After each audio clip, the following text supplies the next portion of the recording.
Welcome to the ICOACHKIDS Spotlight series. We'll be joined by world-leading coaches, researchers and practitioners sharing their expert insights. All of these insights are to help us in our mission to champion sport policy, education and practice that puts kids first. Be sure to join us at ICOACHKIDS.org to learn, coach and connect. So let's dive in.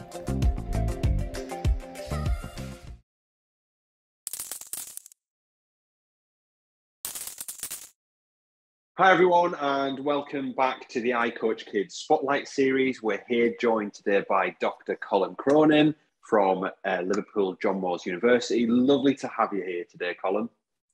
Thanks for having me, Gary. It's good to be part of the ICOACHKIDS conversation and work that you're doing.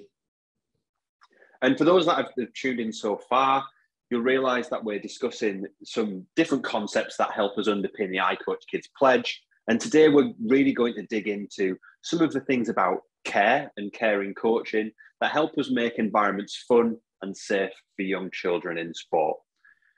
So I wonder then, Colum, if you can just kind of describe to us how you got involved in coaching and how it led you to where you are now. Okay, so probably a pretty traditional route, really. Played a bit of sport. I suppose sampled a range of activities. In Ireland, it might have been Gaelic football, hurling. Basketball was the one that I settled on, influenced by an older sibling, so my sister. So that's probably a typical story, and for young people. Played basketball in Cork at an amateur level, youth basketball. Cork's probably a small to medium-sized city by UK standards, but a large city by Irish standards. What it meant was there was enough people to play the competitions with, to train, positive role models in PE teachers. Played at a basketball club in Cork, which had a bit of a history of successful basketball. They had a 2-court facility open in the evening, supported parents. So all of these positive influences led me to play, maybe specialize in basketball at kind of 14, 15, up to 18. And then at that point realized that actually I really enjoyed it. I loved it, was committed to it, but wasn't going to make a career in it. Wasn't going to be overly successful at it, and decided that coaching might be an opportunity for me to stay close to the sport, still be involved in the sport. And at university, again, a couple of positive role models. Basketball club up there in Newcastle Eagles had a sport development officer, and they asked me, can you come and help out here? Can you help organize a competition here for students? Can you referee here? Couple of positive role models again at Northumbria University in the sports department there. Again, can you help out with the students' union? Can you help organize a team? Can you help organize a fixture? So from that kind of way, was kind of guided and shaped, and people took the time to kind of have a think and see something in me and encourage me and give me an opportunity. And from there went into kind of coaching, part-time coaching, volunteer coaching, eventually piecing together a bit of a full-time job coaching in schools, clubs, trying to coach performance sport in the evenings, mainly youth sports. So I think it's probably not an atypical route. The other route that people I think come into coaching is through their children, mum, dad, a parent, a guardian, a grandparent wanting to help out and give their child an opportunity. And after a kind of 4 or 5 year break, my daughter started playing football, and I found myself in football, trying my best to make sense of that world and maybe support her and her friends to have a good football experience. And again, that's something that I've come into in the last year. So yeah, probably 2 routes into coaching, and I've straddled both, if that makes sense. I wonder what What do you think's changed for you in that last 5 years when you've had that gap and you've come back in and you're coaching your daughter in a sport that isn't your main sport? You said basketball was your main sport. What's kind of changed for you and your practice? Does it make a difference that it's your daughter that's in front of you now? What does that look like? Yeah, and I don't want to over-egg this. This is, mass participation, playing once a week, primarily interested in having fun type coaching here. And I suppose what I've gained absolutely so much from spending time with these children, to be honest.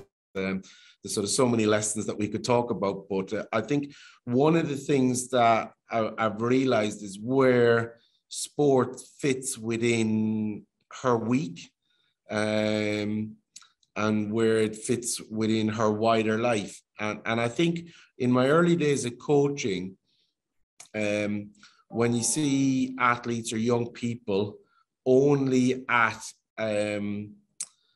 football or netball or gymnastics or dance, you start seeing them as a dancer. Now, as a parent, I see the rest of her week as well. So I see when she's tired or she stayed up late, or if she's been on holiday, or if she's fallen out with somebody at school. So I've got a much more rounded appreciation of the wider life that these children have, and how sport is just one part of that.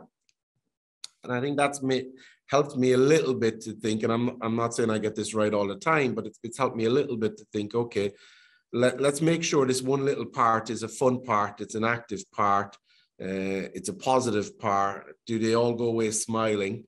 Because they've also got other things going on in their lives. And when I was coaching and I wasn't a parent, I didn't see those other things going on in their lives. I only saw the children on a basketball court, and that's what I was primarily interested in. So I think maybe a broader appreciation of what's going on in their lives.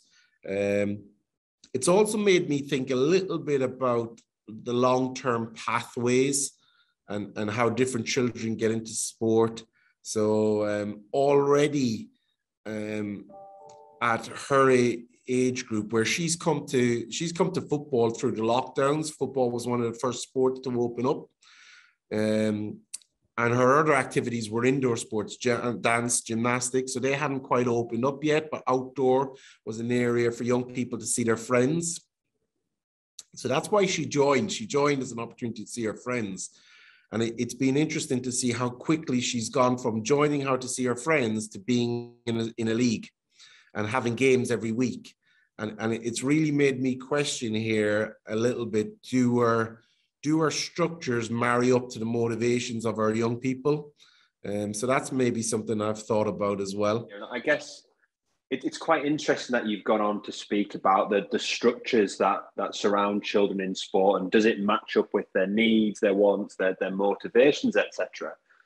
I wonder if you can explain a little bit, first of all, about number one, about what caring coaching is and what caring coaching means, but also how the structures and the culture around sport or clubs or context can really impact on the way that care is given, perceived and received. Yeah, it's a good question, because there are different views on this. So, from a legal perspective, care and coaching is in the UK at least, it might be, or in England at least, it might be different in different jurisdictions, but, taking reasonable steps to prevent harm, safeguarding, these are key legal concepts. From a kind of philosophical perspective, care and coaching is, I care about my coaching, so I go out on a Tuesday night. And I might give up my time voluntarily or not, but I invest time and support. I'm interested in it. I'm concerned with that. I care about my sport and I want to develop my sport, whether that's basketball, dance, gymnastics, or whatever. I probably come at this a little bit from a social kind of moral perspective, where care is really, from that perspective, it's about meeting the needs of the cared for. So let's just say I coach kids scenario here. We probably have a lot of, grassroots coaches. The question is, are we meeting the needs of the children in that environment? Now, we might also have to think about, are we meeting the needs of the coach as well? That's another conversation. But if we start with the children, at least, are we meeting the needs of the children in our environment? One of the things that is key for caring is, well, how do we know what the needs of the children are? So there's a couple of ways we can do that. We can infer that. So we can observe, we can try to empathize. By that, I mean, what is that child feeling? What would they need? What would they like? What would help them? We can sympathize. And by that, I mean, how would I feel if I was that person? So not how they feel, but how would I feel? So we can observe, empathize, sympathize. And from that, we can say, okay, this is what this child needs. So that's an inferred need. But there's probably a lot of value and power in actually asking children and saying, actually, can you tell me what you thought of this and what you liked and what you didn't like? And that for me would be a big sea change, really, so that we actually go from kind of inferring, what the needs of children are, to actually really hearing their voice and then acting upon those needs. And I don't know if our structures are set up to support that. I think in some ways they are, in some ways they aren't. I don't know if you have thoughts on any of those concepts, that idea of inferred needs and expressed needs, Gary. It's really turning the cogs in my brain there, Colin, because I'm thinking of all of the tools that I've come across, and some of the tools that I've even taught to undergrad students about how do we conduct these needs analyses and how do we find out more about the kids. But a lot of those things are me making judgments based on a tool, and they're quick fixes. That they're not. Some of those things take a lot of time, but they're relatively easy. I've got this checklist here, A, B, C, D. This kid is like this.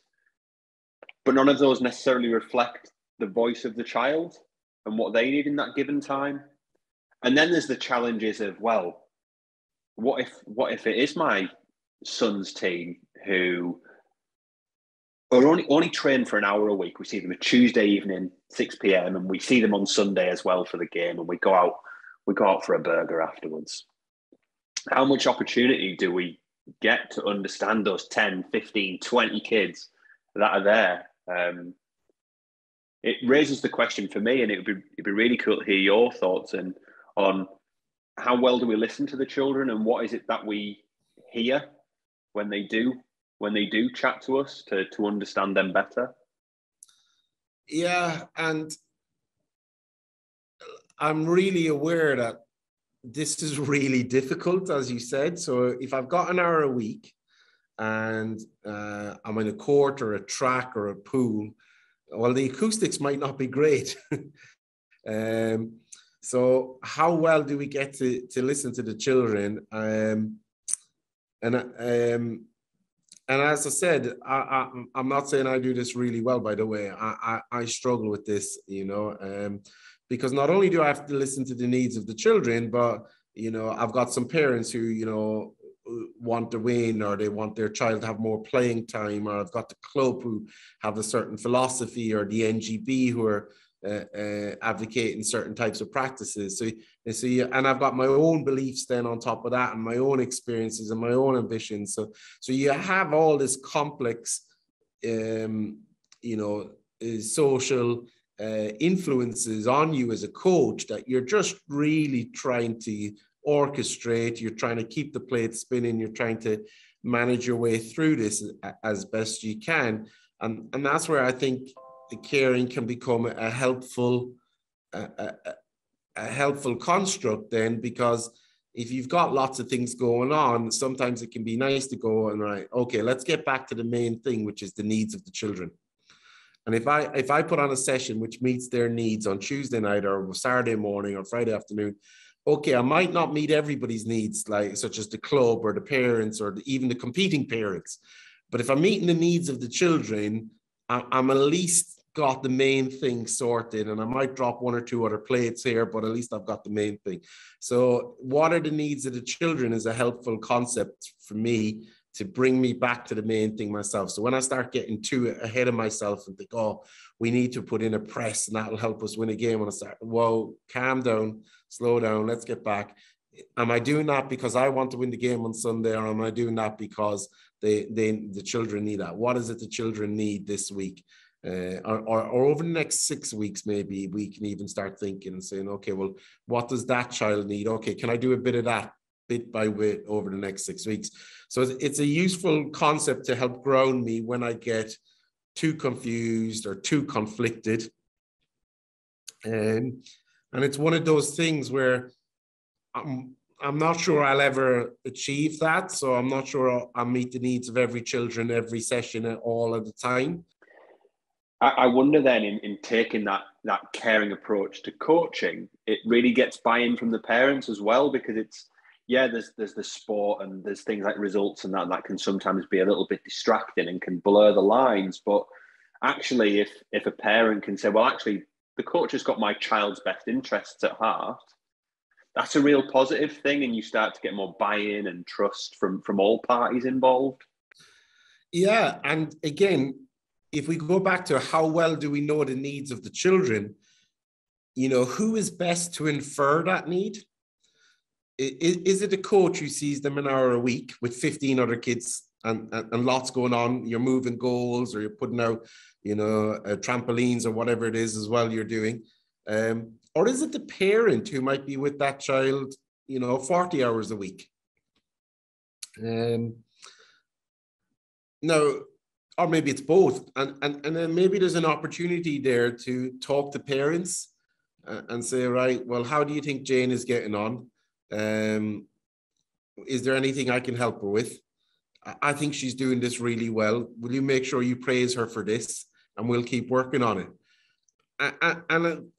And a parent then is in a position to say, okay, so the coach may not be able to devote the whole session to Jane, but they might be able to just take Jane to the side for 2 or 3 minutes and do something 2 or 3 minutes each week for 6 or 8 weeks. And actually, you know what? Jane is really flourishing here, So now you've got a resource there that you didn't have because you were focused on the needs of the children and trying to understand that.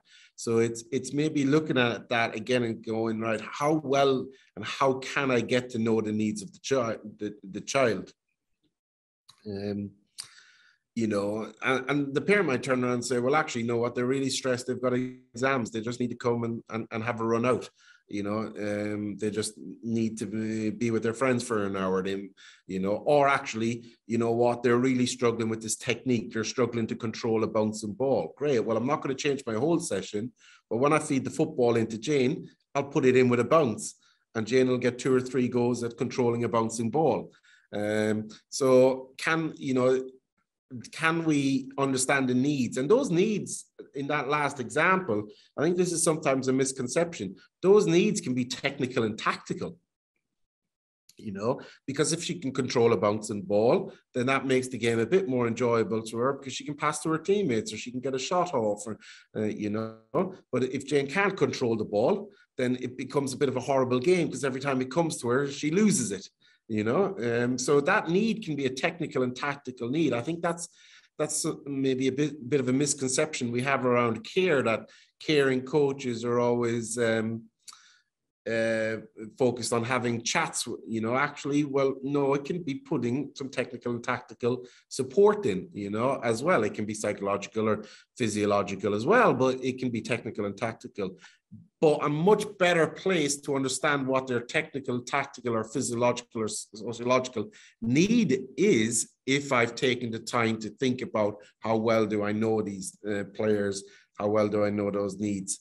But it's a tough task to do, Gary. I hope I'm not making it sound easy. There's coaches out there doing this voluntarily after work. As you said, 20, 30 kids, balls flying everywhere. So it's not an easy task to do. Yeah, and I think it really, like you said, there are a lot of coaches out there doing this straight after work on a Tuesday. But there's a lot of people out there doing a really good job, and there's a lot of unsung heroes out there doing a great job of this. And I guess for anybody who's watching this, whenever it is that you are watching, if you've got examples of coaches doing that, let's celebrate it. Let's write it in the comments, because we'd love to hear how people are doing this and bringing sport to life and a love of sport to life for children, and doing that in an environment where they feel safe to learn and that they feel that they are cared for and that their needs are met. I jump in there, Gary, if you don't mind. Yeah. I think you've touched on a fabulous point that, like traditionally caring, that term care, traditionally it's been associated maybe with, a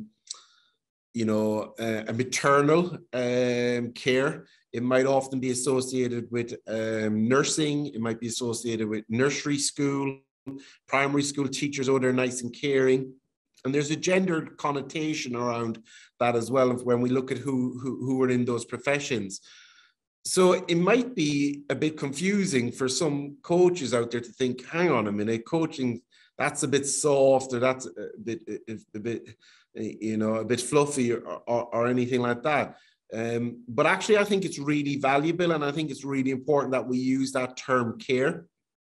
And we focus on that idea of meeting players' needs, because often the impression that we have of a coach, it can be that, authoritarian, dictatorial, aggressive coach. Sometimes we see them in the media, sometimes we see them in high-profile sports, and we think, right, that's coaching, therefore and they're great at it because they're at a major event.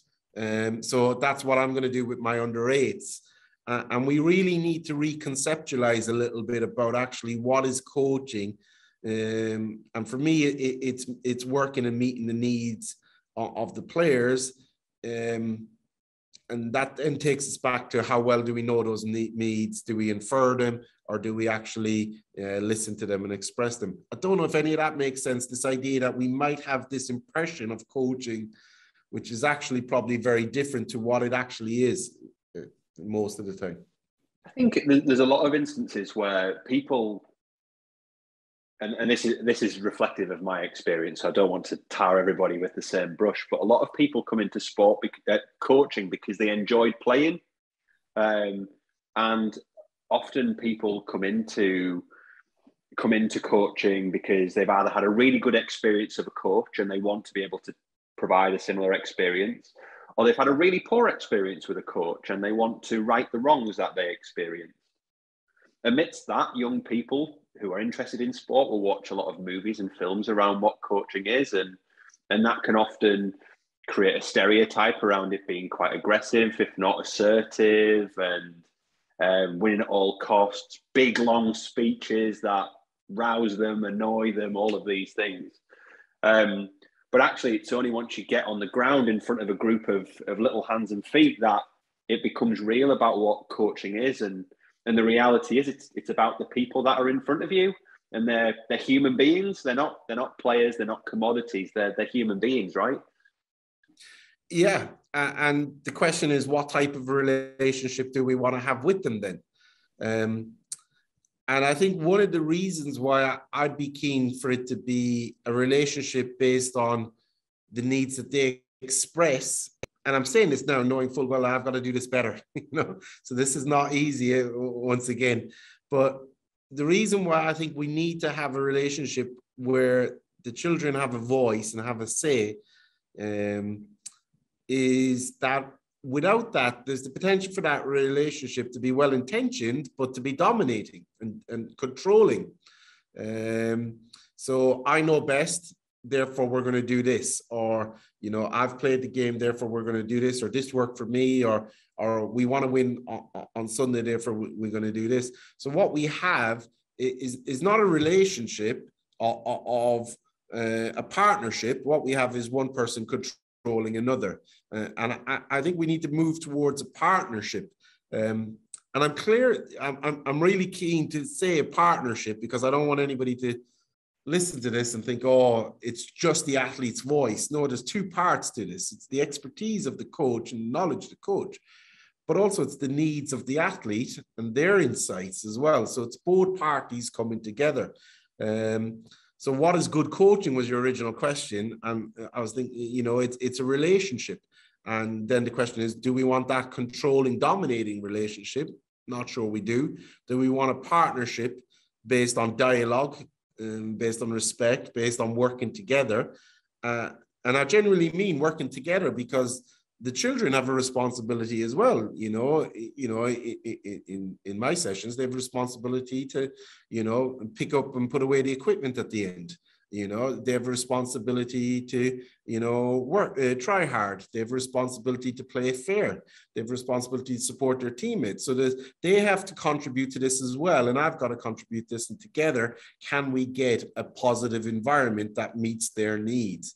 So that's where care comes in as a useful concept. It's not the only thing going on in coaching, by the way. There's lots of, physiological, social, technical, tactical.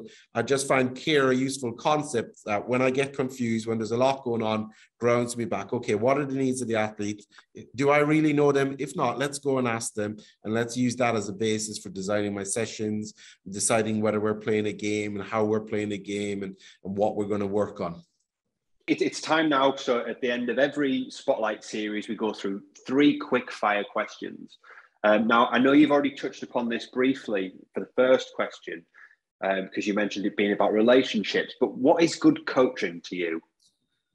Yeah, I think it's relationships with it, coach-athlete relationship work would say, commitment, dialogue. I think it's relationships with athletes, but it's not just athletes as well. So relationships with parents, relationships with support staff, dialogue with support staff to meet the needs. I think we could go back over it, but I would argue for kind of ethical relationships focused on the needs of participants. And I think then, building on that, the second question is around, what's the one thing that you would change about youth sport to make the experience better for children and young people? Yeah, so these are big questions, really, Gary.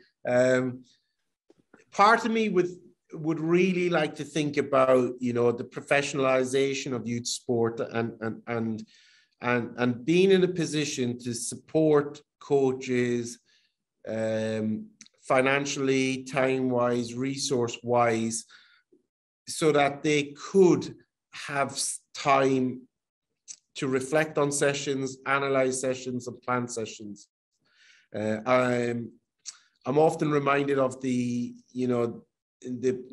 youth sports coach who, is an accountant, and she finishes work and rushes to take, the netball session or the cricket session or on a Tuesday night.